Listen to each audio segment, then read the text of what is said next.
यासीन मलिक की सजा पर पाकिस्तान का प्रोपेगेंडा, पत्नी मुशाल को ढाल बनाकर चली चाल।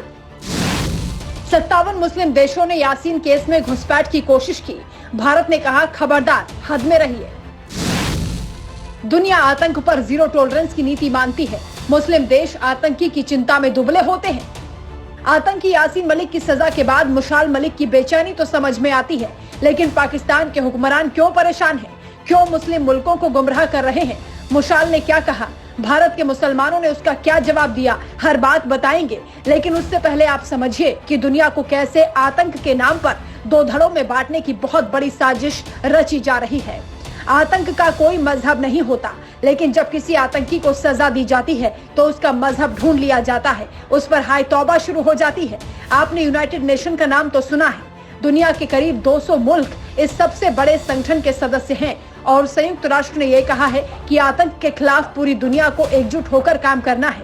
मोदी का भारत आतंक को लेकर जीरो टॉलरेंस की नीति पर काम करता है, लेकिन यासीन मलिक की सजा के बाद एक और संगठन है जो छाती पीट रहा है। इसका नाम है इस्लामिक सहयोग संगठन। इस संगठन ने यासीन मलिक की सजा पर सवाल उठाया तो भारत ने दो टूक जवाब दे दिया। मोदी और शाह ने कह दिया खबरदार, अपनी हद में रहें। ये नया हिंदुस्तान है, यहाँ धर्म को आतंकियों की ढाल बनने का मौका नहीं मिलेगा। सबसे पहले यासीन मलिक के बहाने मुस्लिम देशों की इस राजनीति को समझ लेते हैं। इस्लामिक सहयोग संगठन में कुल 57 सदस्य देश हैं जो केवल मुस्लिमों के हितों की बात करते हैं।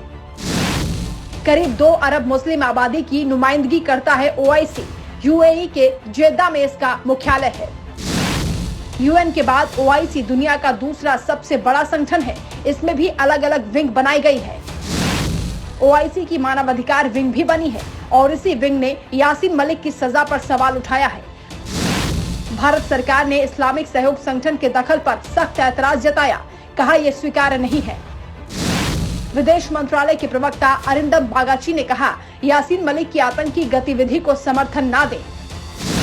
कोर्ट में सबूतों के बिना पर जिरह के बाद यासीन को सजा हुई है। आतंकियों की पैरवी करने की जरूरत नहीं है। भारत के सख्त तेवरों से OIC बैकफुट पर आ गई है। आपको बता दें कि मुस्लिम आबादी के लिहाज से भारत तीसरे नंबर पर है, लेकिन भारत OIC का मेंबर नहीं है। भारत को OIC में पर्यवेक्षक का दर्जा देने की मांग उठती रही है, लेकिन पाकिस्तान अपनी टांग अड़ाता रहा है।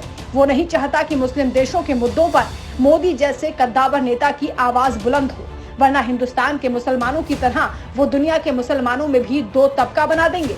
एक वो जो 3 तलाक, बुर्का, हिजाब जैसे दकियानूसी विचारों को अब भी ढो रहा है, और दूसरा वो जो चांद सितारों पर जाने के सपने बुन रहा है, जिसकी तालीम का तरीका बदल रहा है, दुनिया देखने का नजरिया बदल रहा है। बहरहाल पाकिस्तान ने यासीन मलिक वाले मामले में भी मुस्लिम देशों को गुमराह करना शुरू कर दिया है। इसमें उसके लिए चेहरा और मोहरा बन गई हैं यासीन मलिक की पत्नी मुशाल मलिक, जो खुद एक पाकिस्तानी है। यासीन से मुशाल 20 साल छोटी है। मुशाल के पिता MA हुसैन पाकिस्तान के जाने माने अर्थशास्त्री थे। मुशाल की मां रेहाना पाकिस्तानी मुस्लिम लीग की नेता रही हैं। मुशाल का भाई अमेरिका में विदेश नीति का विश्लेषक है। पाकिस्तान के पावर सेंटर्स तक इस परिवार की पहुंच रही है। टेरर फंडिंग के मामले में 25 मई को कोर्ट ने JKLF प्रमुख यासीन मलिक को जब से उम्र कैद की सजा सुनाई है। मुशाल हुसैन मलिक सोशल मीडिया पर काफी एक्टिव हैं, लगातार भारत के खिलाफ लिख रही हैं, लेकिन उन्हें सबसे करारा जवाब हिंदुस्तान के मुसलमान ही दे रहे हैं। कह रहे हैं भारत के मुस्लिमों को बदनाम करने की कोशिश मत कीजिए। टीम बदलाव।